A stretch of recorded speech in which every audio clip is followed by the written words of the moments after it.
Guys, I'm here with Amy Scott, the director of Lainey Wilson's brand new documentary, Keepin Country Cool. Amy, tell me about your relationship with Lainey.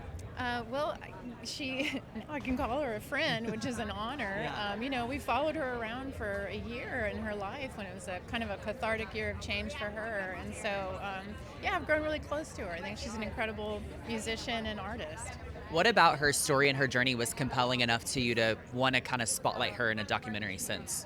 I mean, she's to see a woman work so hard to accomplish her dreams, which she's been doing since she was a little kid, and that's what we put in the film.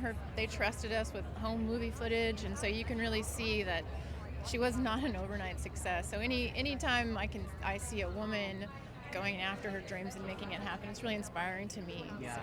Yeah.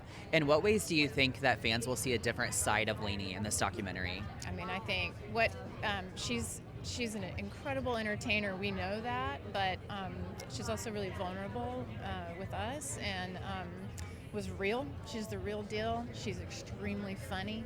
And so I think that's something that fans maybe they didn't know that about her going into it. She's got a great catalog of music, but what's your personal favorite song of hers? Oh, Keeping Up with Jones. Come on, I love that. Okay, and then It's such a ripper. yeah, it's so good. Okay, and finally, what does it mean to you to be able to showcase this here at South by in Austin? South by has always been one of my favorite festivals. Like, I've been coming here for 20 years. Wow. So I used to see indie rock bands, and so to bring my film here is a huge honor.